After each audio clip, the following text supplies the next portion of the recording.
روایت کے اندر اور تاریخ میں لکھا ہے کہ ایک جوان آدمی دوڑتا ہوا آتا اور آ کر ایک پتہ دیتا اور کہتا ہے کہ رات کو میرے گھر پر آپ کو دعوت ہے، آپ میرے گھر پر آ جائیں۔ لیکن وہ جوان بہت اصرار کرتا ہے تو کہتے ہیں ٹھیک ہے میں تیری دعوت پر پہنچ جاؤں گا۔ اللہ پر بھروسہ کر کے علامہ یافی رحمت اللہ علیہ رات کا وقت ہوتا وہ پتہ تلاش کرتے ہوئے اس جوان کے گھر میں داخل ہوتے۔ جیسے گھر میں داخل ہوتے دیکھتے ہیں غلاموں کی ایک بڑی جماعت ہے اور عالی شان دسترخوان بچھایا گیا ہے اور لوگ ان کی آؤ بھگت کرتے ہیں اور قسمہ قسمی کے کھانے رکھے ہوئے۔ اب علامہ یافی اللہ والے تھے، جتنا کھانا ہوتا تھوڑا بہت کھا لیتے، اس کے بعد اپنے ہاتھ کو دھو لیتے۔ وہ جوان ان کے پاس آتا اور کہتا آپ کھانے سے فارغ ہو گئے تو مجھے آپ کو صرف ایک بات بتانی ہے۔ علامہ یافی کہتے مجھے وہ بات بتا دو۔ وہ جوان ان کو کہتے میرے ساتھ ایک کمرے میں چلو۔ ایک کمرے میں لے جاتے، دیکھتے ہیں کہ کمرے کے اندر ایک پنجرا رکھا ہوا اور اس کے اندر ایک بندر بنا ہوا ہے۔ اس پنجرے کے اندر ایک بندر ہے۔ میں آپ تو آج پھر لے کے آئے آپ کے لیے قاری احمد علی صاحب کا بیان سنے گے تو ضرور انشاءاللہ نفع ہوگا۔ چلتے ہیں بیان کی طرف۔ وہ ایک چھوٹا سا واقعہ بتاؤ صحابی کے متعلق اور حضرت ابو بکر اور حضرت عمر کے متعلق، جس سے معلوم ہوگا کہ صحابہ کرام کا مرتبہ خدا کے یہاں کتنا اونچا ہے۔ ایک بہت بڑے اللہ والے گزرے ہیں جن کا نام ہے علامہ یافعی یمنی رحمت اللہ علیہ۔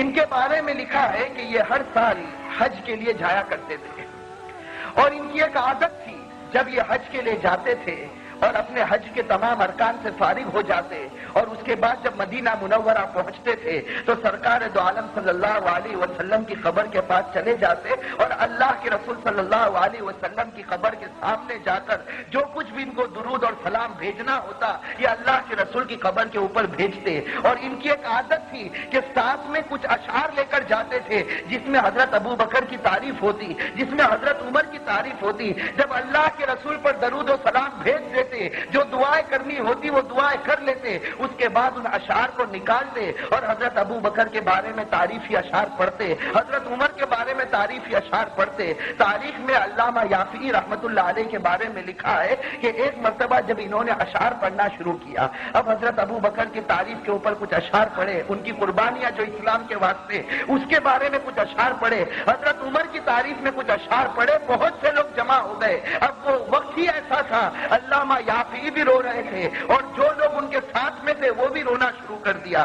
تاریخ کے اندر لکھا ہے ایک آدمی وہاں ایسا موجود تھا جس کے دل میں ابو بکر اور عمر کی دشمنی تھی، جس کے دل میں ابو بکر اور عمر کی عداوت تھی۔ اس نے جب دیکھا کہ یہ کون سا عالم ہے جو ایسے اشعار پڑھتا ہے کہ ابو بکر کی تعریف کرتا ہے تو یہ بھی روتا ہے، اس کے ساتھ میں قریب کھڑے ہونے والے بھی روتے ہیں، بس اس کے دل میں تو ابو بکر اور عمر کی عداوت تھی، دشمنی تھی۔ اس نے یہ کیا کہ جب وہ اشعار سے فارغ ہو گئے تو علامہ یافعی کے پاس گیا اور جا کر اپنا پتہ بتایا اور کہا رات کو میرے گھر پر آنا، میں تمہارے لیے کھانے کا انتظام کر دوں گا۔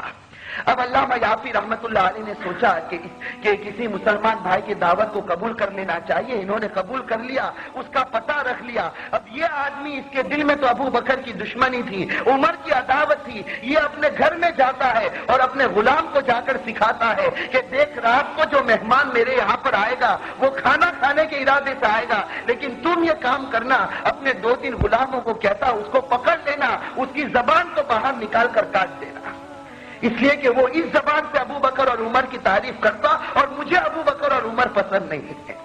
اب غلام اپنے مالک کی بات کو مان لیتے۔ رات کا وقت ہوتا، علامہ یافعی یمنی رحمت اللہ علیہ وہ آگے بڑھتے اور وہ اس مالک کے گھر پر جاتے۔ جب اس مالک کے گھر کے اندر داخل ہوتے، پہلے سے ان کا پروگرام بنا ہوا، پہلے سے پلاننگ ہوئی۔ اب جیسے ہی اندر داخل ہوتے غلام ان کو پکڑتے، ان کی زبان کو باہر نکالتے اور زبان کو کاٹ دیتے۔ جب زبان ان کی کاٹ دی جاتی ہے تو ان کے ہاتھ میں مالک وہ زبان دیتا اور کہتا ہے تو ابو بکر اور عمر کی تعریف کرتا تھا، جا ان کو کہہ دے وہ تیری زبان کو چھوڑ دیں گے۔ اب علامہ یافعی یمنی رحمت اللہ علیہ کے بارے میں زبان کٹی ہوئی، منہ سے خون نکلنا، اسی حال میں گھر سے نکلتے۔ تاریخ میں لکھا ہے رات کا وقت ہوتا ہے، رسول کی قبر کے پاس پہنچتے ہیں اور جا کر رسول کو کہتے ہیں رسول میں تیرے سامنے ایک شکایت لے کر آیا، میں نے تیرے 2 دوستوں کی تعریف کی جس کی تعریف تو بھی دنیا میں کرتا تھا، میں نے تیرے دونوں دوستوں کی قربانیاں بتائی جن کی قربانیااں تو بھی دنیا میں بتایا کرتا تھا۔ اب میں تجھے کہتا ہوں کہ تو اللہ سے یہ دعا مانگ، اللہ سے میرے لیے سفارش کر کہ زبان جو میری کٹی کٹی ہوئی زبان واپس میرے منہ کے اندر داخل ہو جائے۔ لکھا ہے کتاب کے اندر کہ علامہ یافی رحمت اللہ علیہ دعا مانگتے مانگتے وہی نیند آتی ہے، سو جاتے ہیں، صبح کی اذان ہوتی ہے، کان میں آواز آتی ہے تو بیدار ہوتے ہیں، دیکھتے ہیں کہ زبان ان کے اندر موجود آتی ہے، دیکھتے ہیں کہ زبان ان کے اندر موجود ہے۔ تاریخ میں لکھا ہے کہ بس وہ تو اللہ کے رسول کا شکریہ ادا کرتے، خدا کے سامنے ہاتھ اٹھاتے اور چلے جاتے۔ جب دوسرا سال ہوتا ہے اسی طریقے سے آتے ہیں اور اسی طرح اللہ کے رسول کی خبر کے سامنے درود و سلام پڑھتے، اور اس کے بعد ابو بکر کے بارے میں جو اشعار ہوتے، اب تو عجیب و غریب اشعار ہوتے، پورے وہاں کھڑے ہونے والے لوگوں کے دل کپا دیتے۔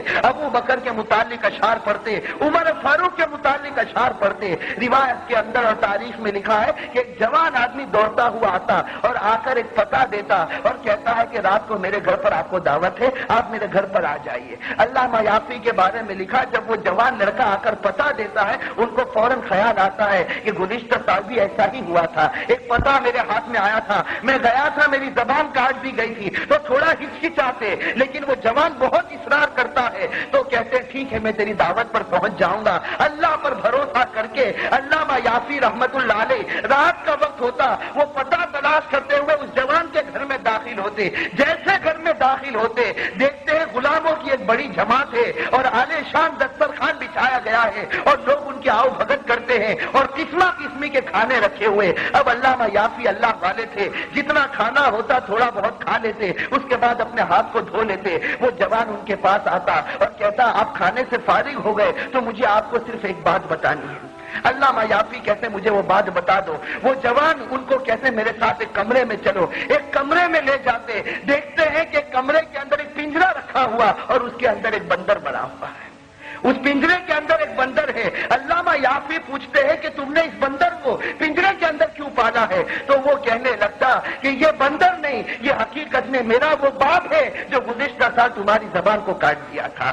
اللہ نے چونکہ ابو بکر کی مخالفت کیا، عمر کی مخالفت کیا، اللہ نے کہا تو میرے نبی کے دوستوں کی مخالفت کرتا تو تجھے انسان بن کر اس دنیا میں رہنے کا حق ہی نہیں ہے۔ میرے بھائیو سوچو، علامہ یافی رحمت اللہ علیہ کی اس واقعے کو نقل کیا ہے شاہ وسیع اللہ رحمت اللہ علیہ نے، اور اس کے بعد بڑی عجیب و غریب بات لکھی ہے کہ جس نے ابو بکر کی توہین کر دی، جس نے عمر کی توہین کر دی، خدا نے اس کو کہہ دیا تو انسان بن کر اس دھرتی پر نہیں رہ سکتا، تجھے بندر کی شکل میں رہنا پڑے گا۔ جو خلیفہ رسول کی توہین کرتا وہ انسان نہیں بن سکتا، تو سوچو جو رسول کی توہین کرے گا اس کا کیا انجام ہوگا۔ اور میرے بھائیوں، آج اللہ کے رسول صلی اللہ علیہ وسلم کی جو شریعت ہمارے سامنے ہے، ہم اس کی کوشش کریں کہ ہمارے ہاتھوں سے نبی کی شریعت کی توہین نہ ہونے پاوے۔ میرے بھائیوں، نبی کی شریعت کی توہین ہم سے نہ ہونے پاوے۔ ہم شریعت کو ایسے مضبوطی کے ساتھ تھامیں کہ کوئی آدمی ہمارے اسلام کی مذاق اڑا نہ سکے، کوئی ہمارے سامنے اسلام کے خلاف آواز اٹھا نہ سکے۔ میرے بھائیوں، اس کے لیے ضروری ہے کہ ہم اسلام کے واسطے اپنے آپ کو تیار کریں، اپنے مال کے اعتبار سے تیار کریں، اپنی جان کے اعتبار سے تیار کریں۔ آپ نے سنا ہوگا کہ صحابہ کرام کو بہت اونچا مرتبہ ملا، بہت اونچا مرتبہ ملا۔ حسن بصری رحمت اللہ علیہ سے کسی نے پوچھا کہ صحابہ کرام کو اتنا اونچا مرتبہ کیوں ملا؟ حسن بصری نے بڑا پیارا جواب، صحابہ کو اتنا اونچا مرتبہ اس لیے ملا لِأَنَّهُمْ يَرَوْنَ فِي أَنفُسِهِمْ وَلَا يَرَوْنَ فِي غَيْرِهِمْ۔ صحابہ کو اونچا مرتبہ اس لیے ملا کہ اپنے گناہوں کی فکر میں رہا کرتے اور سامنے والا گناہ کرتا تو اس کے گناہ کو چھپا دیا کرتے تھے۔ صحابہ کرام کا حال یہ تھا، اپنے گناہ کی فکر میں رہتے، اور کوئی مسلمان بھائی گناہ کر لیتا، معلوم ہو جاتا، اس کے گناہ پر پردہ ڈالتے۔ یہ صحابہ کرام کی جو جماعت تھی، یہ اللہ تبارک و تعالیٰ کی بڑی پسندیدہ جماعت تھی۔ صحابہ کرام سب کے سب خدا کے بخشے بخشائے بندے ہیں۔ ان کے بارے میں خود اللہ تبارک و تعالیٰ نے اپنے کلام پاک میں فرمایا رضی اللہ عنہم ورضوا عنہ، کہ اللہ ان سارے صحابہ سے راضی ہے اور یہ سارے صحابہ اپنے پروردگار سے راضی ہے۔ اور ایک تفسیر کے مطابق قرآن کریم کی یہ آیت صحابہ کرام کی شان میں نازل ہوئی، جس میں اللہ تبارک و تعالیٰ نے فرمایا اولئک علیہم صلوات من ربہم ورحمہ، کہ صحابہ کرام کی جماعت وہ ہے کہ یہ اگرچہ اپنی قبر میں سو رہے لیکن اللہ کی طرف سے ان کے اوپر رحمتیں اور مغفرتیں برابر اترتی رہتی ہیں۔ وَأُولَٰئِكَ هُمُ الْمُهْتَدُونَ، اور صحابہ کرام کی یہ جماعت ہے جن کو خدا کی طرف سے ہدایت نصیب ہو چکی ہے۔ آپ کو ایک بات بتاؤں، بہت اچھی بات، کرنے دھرنے والا کون؟ ایک صحابی جوان، بولو ایک صحابی جن کا نام ہے حضرت مالک، نام یاد رکھنا، کیا نام ہے؟ حضرت مالک۔ ہمارے یہاں بھی کبھی کبھی یہ نام رکھ لیتے ہیں، حضرت مالک نام ہے، اور جوان صحابی ہے۔ یہ احد کے میدان میں گئے، بولو یہ احد کے میدان میں گئے، احد کے میدان میں گئے اور شہید ہو گئے، بولو انا للہ، اللہ کو پیارے ہو گئے، اللہ کو پیارے ہو گئے، شہید ہو گئے، انا للہ و انا الیہ راجعون، شہید بھی ہو گئے۔ اور میرے دوستو، ہمارے نبی پاک صلی اللہ علیہ وسلم نے خود ان کے جنازے کی نماز پڑھائی۔ بھائی ہمارے آقا صلی اللہ علیہ وسلم نے ان کے جنازے کی نماز پڑھائی۔ اچھا، صرف ہمارے نبی نے جنازے کی نماز نہیں پڑھائی، بلکہ ہمارے نبی نے اپنے ہاتھوں سے ان کو مبارک قبر میں دفن کیا۔ اللہ اکبر میرے دوستو، کیا نصیبہ ہوگا وہ حضرت مالک کا کہ شہید ہوئے اللہ کے راستے میں، اور ہمارے آقا تاجدار مدینہ نے تو جنازے کی نماز پڑھائی، اور جنازے کی نماز پڑھانے کے بعد ہمارے نبی نے اپنے ہاتھوں سے ان کو قبر میں رکھا۔ بتاؤ نصیبہ ہوگا کہ نہیں ہوگا؟ اور جس کو ہمارے نبی کی نماز مل گئی، بولو نا کامیاب ہو گیا کہ نہیں ہو گیا؟ یہ 11ویں پارے میں لکھا ہے، قرآن میں 11ویں پارے میں لکھا ہے کہ محبوب تمہاری نماز مل جائے، قبر کو باغ بنا دیا۔ بولو قبر کو، اللہ تعالیٰ نے فرمایا ان صلاتک سکن لہم، 11ویں پارے میں ان صلاتک سکن لہم واللہ سمیع علیم۔ اللہ تبارک و تعالیٰ فرماتے میرے محبوب آپ کی نماز نصیب ہو جائے تو میں نے کون سے صحابی کا نام لیا؟ احد میدان میں جوان، بالکل جوان، بولو کیا ہو گئے؟ شہید ہو گئے۔ اللہ کے رسول پاک صلی اللہ علیہ وسلم نے جنازے کی نماز پڑھائی، اور اللہ کے رسول پاک صلی اللہ علیہ وسلم نے اپنے مبارک ہاتھوں سے تو قبر میں رکھا، خیر ہو گیا، معاملہ ختم، بولو معاملہ ختم۔ اب سارے صحابہ واپس آ رہے، بولو سارے صحابہ۔ اب یہ جو ہے نا حضرت مالک، وہ شہید ہو گئے، جو حضرت مالک شہید ہو گئے، ان کی بوڑھی ماں تو ماں ہوتی ہے، ماں کی ممتا سے بڑھ کے کیا چیز ہوگی؟ ارے ان کی ماں راستے میں کھڑی ہے اور وہ انتظار کرتی ہے کہ میرا بیٹا آئے گا، میرا بیٹا، اس لیے کہ اکلوتا بیٹا، بیٹے کا نام مالک، بولو بیٹے کا نام مالک، اور اکلوتا بیٹا، ماں کھڑی ہے، بیچاری بوڑھی ماں لکڑی کا سہارا لے کر کھڑی ہے، اور ہر آنے والے کو پوچھتی ہے اینا ابنی مالک، میرا بیٹا مالک کا ہے، میرا بیٹا۔ اور وہ بوڑھی اماں ایسا دیوار کا ٹیک لگا کے ایسا رو کے پوچھتی ہے کہ ہر صحابی گھبراتا کہ اگر میں نے کہہ دیا کہ تیرا بیٹے کا انتقال ہو گیا تو کہیں یہ بوڑھی اماں کی جان نہ چلی جائے، میں بوڑھی اماں کو جان نہ چلی جائے۔ اب سننا میرے دوستوں، سننے جیسی بات، بڑی پیاری بات ہے۔ وہ بوڑھی اماں وہاں بولو ساتھ میں بوڑھی اماں کھڑی ہے، لکڑی کا ٹیک لگا کر کھڑی ہے کہ ابھی میرا بیٹا آئے گا، لیکن بتاؤ بھائی بیٹا آئے گا؟ ارے بولو نا ساتھ میں، بولو نا بیٹا آئے گا؟ بیٹا تو شہید ہو گیا، اللہ کے رسول نے جنازے کی نماز پڑھائی اور اللہ کے رسول نے اپنے مبارک ہاتھوں سے قبر میں رکھا، ارے وہ بیٹا کیسا آئے گا؟ لیکن وہ بوڑھی اماں دیوار کا ٹیک لگا کے رو رہی، آئی نا ابنی، میرا بیٹا کہاں؟ اب وہ صحابہ کرام آ رہے، اب جب وہ بوڑھی اماں کی نظر پڑی کہ اللہ کے رسول آ رہے، کہو سبحان اللہ، کون آ رہے؟ اللہ کے رسول پاک صلی اللہ علیہ وسلم آ رہے، اور بیچاری بوڑھی اماں کرے تو کیا کرے، وہ لکڑی کا سہارا لیا، دیکھو بوڑھی اماں نے لکڑی کا سہارا لیا، اور دھیرے دھیرے وہ بوڑھی اماں لکڑی لے کر اللہ کے رسول پاک صلی اللہ علیہ وسلم کے پاس گئی، اور جا کر کہا اللہ کے رسول آئی نا ابنی، کہا اللہ کے رسول میرا بیٹا کہاں ہے؟ مالک، میرا اکلوتا بیٹا۔ اور وہ بوڑھی اماں نے اتنی بڑی داستان سنا دی، کہا اللہ کے رسول میرا بیٹا مالک کہاں ہے؟ ارے وہ رات کو مجھے کھانا کھلاتا تھا، ارے میں تو بوڑھی ماں، وہ مجھے پانی بھر کے لا کے پلاتا تھا، ارے وہ رات کو میرے سر میں تیل رکھتا تھا، ارے وہ میرا بیٹا میری بہت خدمت کرتا تھا۔ اور وہ بوڑھی اماں نے روتے کہا اللہ کے رسول میرا کوئی سہارا نہیں، میرا ایک ہی اکلوتا بیٹا ہے اور وہ نظر نہیں آتا، اور وہی مجھے کھلاوے پلاوے پہناوے، وہی کماوے، اللہ کے رسول میرا اکلوتا بیٹا کہاں چلا گیا؟ اب ہمارے نبی کو تو معلوم ہے کہ بیٹا شہید ہو گیا، یہ بھی معلوم ہے کہ ہم نے تو جنازے کی نماز پڑھائی، ہمارے نبی کو یہ بھی معلوم کہ ہم نے تو قبر میں اتارا، لیکن ہمارے آقا صلی اللہ علیہ وسلم نے دیکھا کہ وہ بوڑھی اماں تڑپ رہی ہے اور بے چین ہے، بے قرار ہے، جیسے کوئی مچھلی بغیر پانی کے تڑپتی ہے، ویسے وہ بوڑھی اماں ادھر سے ادھر تڑپ کر کہتی ہے اللہ کے رسول میرا اکلوتا بیٹا ہے، ایک ہی بیٹا، اللہ کے رسول میرے بیٹے کا کیا ہوا؟ ہمارے آقا صلی اللہ علیہ وسلم نے کوئی جواب نہیں دیا۔ کیا جواب دیا؟ ہمارے نبی نے فرمایا وہ پیچھے ابو بکر آ رہے، پیچھے کون آ رہے؟ ان کو پوچھ لو۔ یہ کہہ کر ہمارے آقا صلی اللہ علیہ وسلم وہاں سے بولو ہمارے آقا صلی اللہ علیہ وسلم چلے۔ اب وہ بوڑھی اماں انتظار کرتی کون آئے گا؟ حضرت ابو بکر صدیق آئیں گے. اب وہ بری اماں ایسے ہی کھڑی دیوار سے ٹیک لگا کے کھڑی اور روئے جا رہی ہو, معلوم نہیں کب سے بیچاری بری ماں رو رہی ہے. اور ماں کا رونا بھی بڑا عجیب رونا ہوتا ہے. بولو ماں کا رونا بڑا عجیب رونا ہو رہا. ہم بچے جوان ہو جاتے ہیں نا, پھر ماں کچھ نہیں, ہمارے نزدیک ماں کچھ نہیں. میرے دوستوں, ماں کے نزدیک بچہ وہی ہوتا ہے. وہ جب دودھ پیتا ہے تو بھی ماں اس کو سینے سے لگاتی ہے, وہ جوان ہو جاتا ہے تو ماں سینے سے لگاتی ہے. ارے وہ شادی کر لیتا ہے پھر بھی ماں اس کو سینے سے لگاتی ہے. ماں وہ ہے جو اپنے بچوں میں محبت کو کم نہیں کرتی, لیکن بیٹا وہ ہے جو شادی کے بعد ماں کی محبت کو کہیں پیچھے جا کے پھینک دیتا ہے. میں صحیح کہہ رہا ہوں غلط کہہ رہا ہوں میرے دوست؟ ماں کو دھمکی دیتا ہے, ماں کو دھمکی دیتا نکل جا, ماں کو گالیاں دیتا ہے, ماں کو معلوم نہیں کیا کیا بولتا ہے. میرے دوستو, اللہ ہم سب کو دیکھو اس میں بات کہتا ہوں, بالکل سیدھی بات کہتا ہوں میرے پیارو. اگر ہم ایسا کرتے نہیں کرتے تو الحمدللہ, لیکن اگر ہم ماں کے ساتھ ایسا کرتے, اگر ہم اپنی ماں کے سامنے آنکھیں نکال نکال کے ڈراتے ہیں, اگر ہم ماں کو دھکا دیتے ہیں, اگر ہم ماں کو گالیاں بکتے ہیں, اور اگر ہم اپنی ماں کو گھر سے نکلنے کی باتیں کرتے ہیں, میرے دوستو یاد رکھنا, موت کسی کو چھوڑتی نہیں. لیکن جو بیٹا اس حال میں زندگی گزارے کہ ماں اس سے ناراض ہے اور ماں اس سے ڈرتی ہے, ڈر ہے, اللہ موت کے وقت اس کو کلمہ نصیب نہیں کرے گا. حدیث میں صاف لکھا ہے, اللہ موت کے وقت اسے کلمہ نصیب. میرے دوستو, یہ میں جو واقعہ سنا رہا ہوں, اب آپ کو اندازہ نہیں ہوگا. وہ تو یہاں جو ماں بہنیں بیٹھی ہوگی نا, تو ماں کو معلوم ہوگا کہ ماں کے کلیجے میں کیسا دکھتا ہے جب بیٹا نظر نہیں آتا. اب وہ بوڑھی ماں ہے اور بیٹا ایک ہی, بولو بیٹے کا نام مالک, بیٹا ایک ہی ہے. اللہ کے رسول پاک صلی اللہ علیہ وسلم بھی چلے گئے, جواب یہ دیا کہ پیچھے ابو بکر آ رہے, ابو بکر کو پوچھ لو.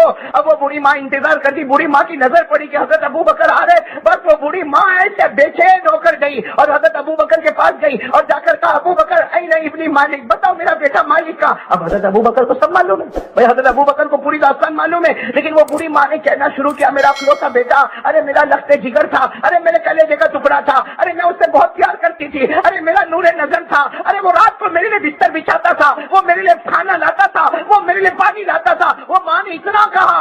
اب حضرت ابو بکر رضی اللہ تعالیٰ عنہ نے کیا جواب دیا معلوم, کیا جواب دیا, تو بیٹے کے بارے میں پوچھ رہی تو میرے سے کیوں پوچھ رہی, اللہ کے رسول سے پوچھ لینا.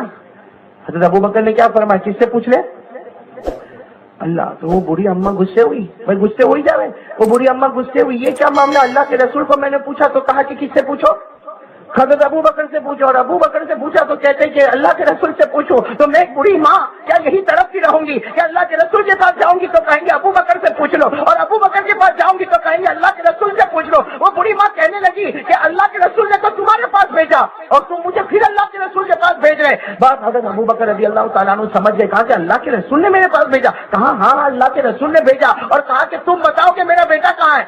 اب حضرت ابو بکر کو سب معلوم ہے, لیکن حضرت ابو بکر نے سوچا کہ اگر میں کہوں گا تیرا بیٹا شہید ہو گیا تو ماں ابھی ادھر ختم ہو جائے گی, اس کی کیسے طرف رہی ہے. حضرت ابو بکر نے کیا کہا معلوم, اے بوڑھی اماں کھڑی رہے, تیرا بیٹا آ رہا ہے پیچھے, بولو تیرا بیٹا, بس اتنا تو کہہ دیا. بوڑھی ماں تو واپس کھڑی ہو گئی, بھائی لکڑی کا سہارا لے کے کھڑی ہو گئی کہ میرا بیٹا آ رہا ہے.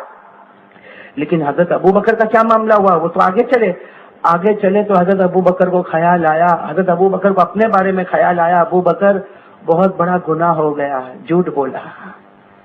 بھائی حضرت ابو بکر کو اپنے بارے میں خیال آیا کہ بہت بڑا گناہ ہو گیا, میں نے, بھائی صاف بولو نا, جھوٹ ہی تھا نا, ہاں میں نے جھوٹ بولا. حضرت ابو بکر میرے دوستو اللہ کی قسم جو خدا کے ڈر سے روتا ہے تو کیسا روتا ہے. حضرت ابو بکر وہیں سڑک پہ رونے لگے اور روتے روتے کہنے لگے, اللہ تو نے مجھے صدیق کہا, تیرے نبی نے مجھے صدیق کہا, لیکن آج میں تو جھوٹا ہو گیا. اے اللہ تو نے مجھے صدیق کہا. بھائی اللہ نے کہا نا سب سے سچ بولنے والا کون, ابو بکر. قرآن کریم میں ایک آیت میں اللہ نے اشارہ کیا, نام نہیں لیا, لیکن اللہ نے ایک آیت میں اشارہ کیا کہ میرا ابو بکر سچ بولتا ہے اور سچ کو مانتا ہے. قرآن کریم نے فرمایا, والذی جاء بالصدق وصدق به اولئک هم المتقون. اللہ تبارک و تعالیٰ نے آسمانوں پر ابو بکر کو کیا کہا, بولو صدیق. ساتھ میں بولو نا, کیا کہا, صدیق. اور رسول نے ابو بکر کو کیا کہا, صدیق. سچ بولے اور سچ کو تسلیم کرے. اب وہ حضرت ابو بکر آگے جا رہے اور راستے میں کھڑے ہو کر کہتے اللہ مجھ سے بہت بڑا گناہ ہو گیا, اللہ میں وہ بوڑھی ماں کو سچ نہیں بولا, اس کا بیٹا تو شہید ہو گیا, لیکن اللہ میں نے بولا کہ وہ اس کا بیٹا پیچھے آ رہا. وہ حضرت ابو بکر صدیق رضی اللہ تعالیٰ عنہ جو روئے, روتے روتے حضرت ابو بکر سیدھے مسجد نبوی میں, ساتھ میں بولو کون سی مسجد, مدینہ پاک کی مسجد نبوی میں حضرت ابو بکر رضی اللہ تعالیٰ عنہ گئے. اب سارے صحابہ بیٹھے ہیں لیکن حضرت ابو بکر نے کسی کی طرف نہیں دیکھا, سیدھے مسجد میں گئے. اس زمانے میں مسجد میں کچھ بچھا ہوا نہیں ہوتا تھا. حضرت ابو بکر گئے اور سیدھے زمین کے کونے میں گئے اور سجدے میں چلے گئے اور زاروں قطار رونے لگے, زاروں قطار رونے لگے. وہ ابو بکر کا خدا کے سامنے رونا بھی کیسا رونا ہوگا, وہ ابو بکر کا چیخنا بھی کیسا چیخنا ہوگا, وہ ابو بکر کا پکارنا بھی کیسا پکارنا ہوگا. حضرت ابو بکر روتے گئے, اللہ میں جھوٹا بن گیا, اللہ میں جھوٹا بن گیا, اللہ تو نے مجھے سچا کہا تھا, تیرے نبی نے سچا کہا تھا, لیکن وہ بوڑھی ماں کو میں جھوٹ بول کر آیا, میں بول کر آیا تیرا بیٹا پیچھے آ رہا. حضرت ابو بکر لوٹ پوٹ پوری زمین میں رونا رونا رونا. حضرت ابو بکر رو رہے, ساتھ میں بولو حضرت ابو بکر. حضرت ابو بکر تو دعا میں رو رہے, سجدے میں رو رہے. آواز آئی, کچھ لوگ آواز کر رہے. حضرت ابو بکر رضی اللہ تعالیٰ عنہ نے اپنے چہرے کو اٹھایا, بھائی سجدے سے اٹھایا, یوں پیچھے دیکھا کہ لوگ آواز کیوں کر رہے. حضرت ابو بکر اٹھ کر گئے, سننا, حضرت ابو بکر اٹھ کر گئے, مسجد کے باہر گئے. جیسے مسجد کے باہر گئے تو حضرت ابو بکر رضی اللہ تعالیٰ عنہ حیران, میرے مانوی والوں سنو, حضرت ابو بکر مسجد کے باہر گئے تو حیران ہے. حضرت ابو بکر کہتے ہیں اللہ کی قسم میں اپنی آنکھوں سے دیکھ رہا, وہ ماں آ رہی ہے اور اپنے بچے کو لے کر آ رہی ہے. بھائی وہ ماں آ رہی ہے, وہ لکڑی کا سہارا لے کر ماں آ رہی اور اپنے بیٹے مالک کو لے کر آ رہی. حضرت ابو بکر رضی اللہ تعالیٰ عنہ کہتے میں نے دیکھا وہی بڑی ماں ہے اور وہی اس کا بیٹا ہے, اور سارے صحابہ آپس میں کہہ رہے کہ یہ تو شہید ہو گیا تھا, ارے حضرت مالک تو شہید ہو گئے تھے, یہ واپس کیسے آ رہے. میرے دوستو, اگر میری طرح کوئی ہوتا تو وہی مسجد کے دروازے پر بولتا, اور میں دعا کرتا تھا نا اس لیے ایسا ہوا. حضرت ابو بکر نے یہ نہیں کہا. حضرت ابو بکر نے کیا کیا, جب سب نے کہا نا کہ مالک آپ کیسے گئے, یہ تو شہید ہو گئے تھے, حدیث پاک میں لکھا حضرت ابو بکر پھر گئے, اسی کونے میں گئے اور سجدہ کیا اور اللہ کے سامنے رو رو کر کہا کہ اللہ مجھے یہ تو معلوم تھا, اللہ مجھے یہ تو معلوم تھا کہ تو میری سچائی کو ثابت کرے گا, لیکن اللہ مجھے یہ نہیں معلوم تھا کہ آج ابو بکر کے واسطے تو کسی مردے کو واپس زندہ کر دے گا. اللہ یہ نہیں معلوم تھا کہ ابو بکر کا تو ایسا لحاظ رکھے گا, ایسی لاج رکھے گا کہ ایک مردے کو تو زندہ کرے گا. حضرت ابو بکر رو رہے, سننا, حضرت ابو بکر پھر مسجد میں رو رہے. غیب سے اللہ کی آواز آئی, بولو غیب سے کس کی آواز آئی, کس کی آواز, اللہ کی آواز سے کیا آواز ہوگی, اللہ کی آواز آئی, یا ابا بکر ان فراست, اللہ کی آواز ہے ابو بکر سر اٹھاؤ اور سنو, تم نہیں, صرف تم نہیں, قیامت تک آنے والا میرا کوئی بھی بندہ اس طرح مانگے گا جس طرح ابو بکر تم نے مانگا ہے. ہم مردے کو زندہ کیا, ہر ناممکن کو ہم ممکن بنا دیں گے. میرے پیاروں, کاش یہ مانگنا ہم کو نصیب ہوا ہوتا. آج میرے کو تو 500 روپے کی ضرورت پڑی, 500, اونلی 500 روپیز. مانڈوی میں 500 روپے کی ضرورت پڑی. میں گیا ان کے پاس, بھائی میرے کو 500 روپیہ دے دینا. کہا نہیں میرے پاس نہیں. اشرف بھائی تم دے دو نا. کہا میرے پاس بھی نہیں. ارے بھائی فلاں بھائی میرے کو دے دینا. نہیں, گھر میں آ کے کیا بولوں گا معلوم, بیوی کو کیا بولوں گا, ارے مانڈوی میں سب کنجوس پیدا ہوئے ہیں, ارے ان کے پاس گیا تو نہیں دیتا, اس کے پاس گیا تو نہیں دیتا, اس کے پاس گیا تو نہیں دیتا. یہ کہاں اپن مانوی میں آئے کہ یا تو کوئی دینے کو تیار. میرے دوستوں, اس وقت اللہ تبارک و تعالیٰ آسمان پر کہتا ہوگا میرے بندے تو نے مخلوق سے مانگا لیکن تو نے وضو کر کے 2 رکعت پڑھ کے مجھ سے مانگا. بات آتی ہے فرش پر, اللہ اٹھاتا ہے عرش پر. بلکہ اللہ کہتا میرا نبی کہہ دے, اللہ کہتا میرا نبی کہہ دے, تو کہتا جائے گا, بات تیری ہوگی, زبان تیری ہوگی, لیکن کلام تو اللہ کا ہوگا. کلام کس کا ہوگا؟